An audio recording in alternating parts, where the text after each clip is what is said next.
I know a lady who twice in her life has lost her country. She lost it the first time as a very young woman when in Tsarist Russia the Bolshevik Revolution occurred, and she barely escaped with her life. She came to Cuba, started again from scratch, once again built up a very successful competence, was doing very well, and this time as an elderly woman again. She lost her country at the time Castro took over. Now, losing one's country once would be enough for most of us, I suppose. Losing one's country twice would be enough for the toughest person in the house, but not for this very indomitable lady. She came to the United States, where she started again from scratch, and again built up a very successful competence, and now as a very elderly person, I've heard her tell this story on more than one occasion, and invariably, someone in the audience, when she is finished, will say, "You poor, unlucky woman, how you have suffered. What an ordeal you have been through." And her answer is always the same. I, unlucky? Ah, no. I am one of the luckiest women who ever lived. Twice I have lost my country. Twice I have had a country to which I can go. When you Americans lose your country, where will you go? I've heard her ask the question more than once. I've never heard a convincing answer. If you look around the rest of the world, you'll see that in terms of what we hope for our children, in terms of economic opportunity, in terms of the dignity of individual personality, that this is a world that doesn't value such things very highly just now. If it can't be done here in this country, it won't be done.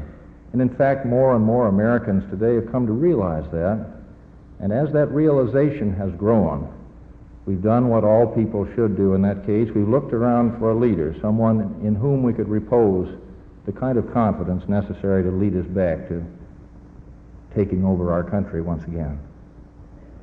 And of course, we found that man. And for millions of Americans, that one man demonstrated both in elective office what he could do, and more important, he demonstrated in principle and integrity and in courage what real leadership can mean. He epitomizes for us exactly the effort to take this country back, to give our children the chance for the kind of prosperity and the kind of dignity that used to be associated with being typically American. Those values and those institutions are very much worthy of defense, and we have with us their outstanding defender. The battle isn't over yet, but he remains our leader as we get on with the task of taking our country back. Ladies and gentlemen, I give you Governor Ronald Reagan.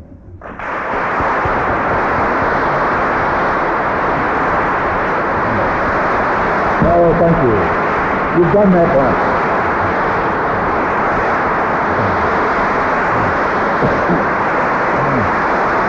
Thank you very much. Thank you.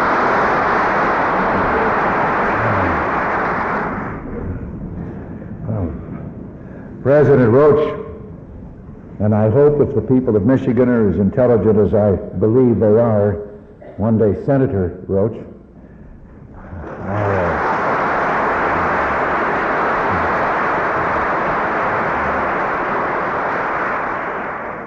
I told some of the press this afternoon I was torn with mixed emotions on that. I know what he means in the battle, the very important battle of preserving independent education in the United States. But I think perhaps he could continue doing that on a wider stage and fight for some other causes as well.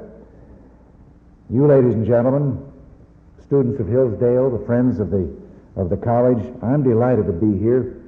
First time, although I've been well acquainted for a long time with what Hillsdale means.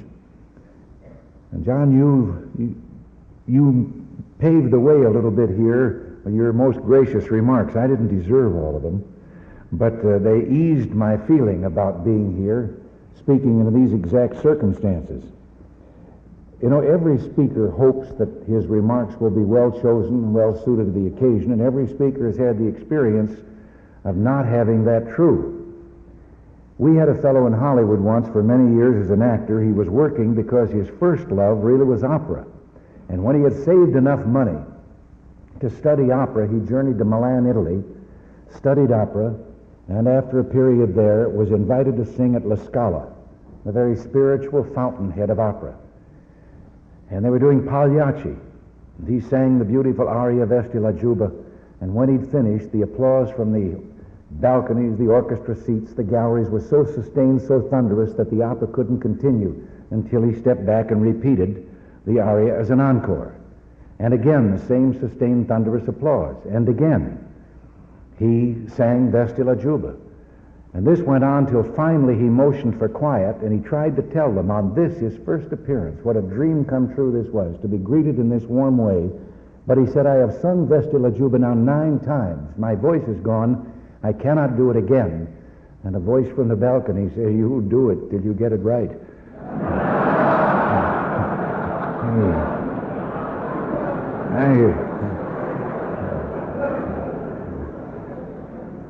You know, I say I'm delighted to be here, and yet I have an uncomfortable feeling that I'm saving souls in heaven. You don't need the convincing that I usually try to do when I'm speaking on this subject. But maybe I can talk to you about the need for communication. One of the most recent things that I heard, of course, was that now, like so many other schools, you have a Young American for Freedom chapter on the campus, and I'm delighted to hear that because I've been a beneficiary of their support and help on a number of occasions, and I wish your new chapter well. But this thing of communication is more important than a willing speaker and a willing listener. It requires imparting some information, but also it's based on the manner in which it's done. And I had the real meaning of communication explained to me once by a fellow named Danny Villanueva, who used to place kick for the Los Angeles Rams and later the Dallas Cowboys, and then he became a sports announcer in Los Angeles. And he told me that he was having dinner one night over at the home of a young ball player with the Dodgers. You remember the Dodgers. And they were talking sports. The young wife was bustling about getting the dinner ready, and the baby started to cry. And over her shoulder, she said to her husband, change the baby. And he was a young fella. He was embarrassed. He looked at Danny and back at her, and he said, what do you mean, change the baby? I'm a ball player. That's not my line of work. And she turned around, put her hands on her hips, and she communicated. She said, look, Buster, you lay the diaper out like a diamond. You put second base on home plate, put the baby's bottom on the pitcher's mound, hook up first and third, slide home underneath, and if it starts to rain, the game ain't called. You start all over again.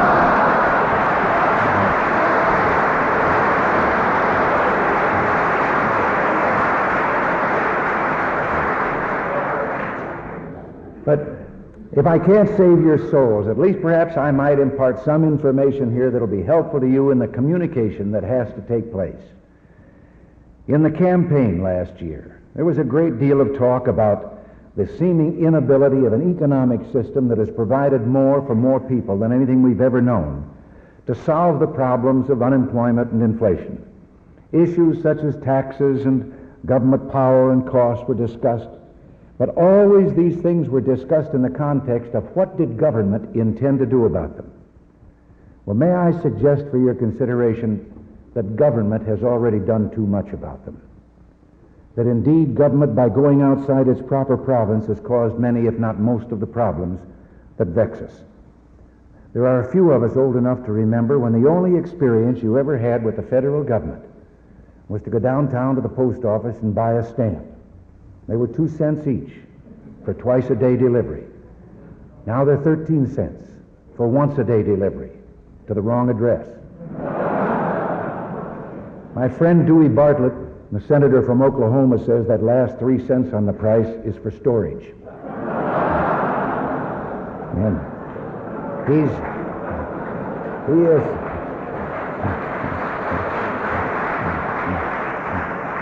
he suggested that we could improve the service if we started paying the postal employees by mail.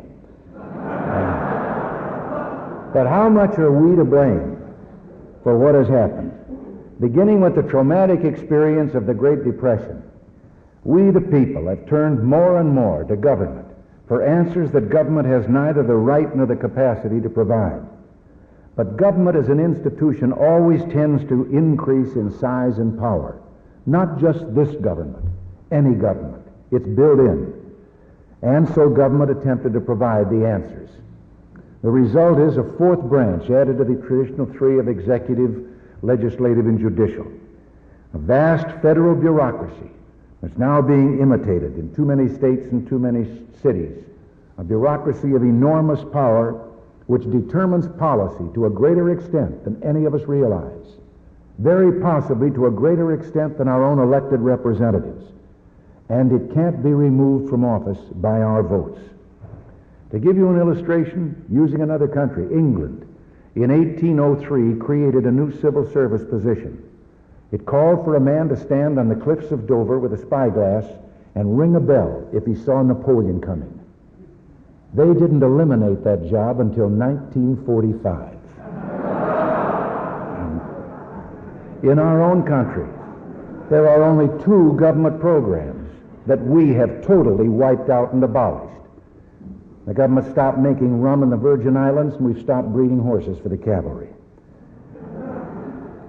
We bear a greater tax burden to support that permanent structure than any of us would have believed possible just a few decades ago. When I was where you are in college, governments, federal, state, and local, were taking a dime out of every dollar earned, and less than a third of that paid for the federal establishment.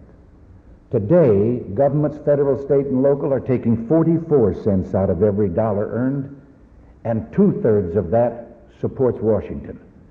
It is the fastest growing item in the average family budget, and yet it is not one of the factors used in computing the cost of living index. It is the biggest single cost item in the family budget. It is bigger than food, shelter, and clothing all put together. When government tells us, as it did a few weeks ago, that in the last year the people of America have increased their earnings 9%, and since the inflation was 6%, well, we were still 3 percentage points better off, richer than we were the year before. Government is being deceitful. That was before taxes. After taxes, the people of America are 3 percentage points worse off, poorer, than they were before they got the 9% raise. Government profits by inflation. The economic conference in London several months ago, one of our American representatives there was talking to the press, and he said, you have to recognize that inflation doesn't have any single cause. It's caused by a number of things, and therefore there is no single answer.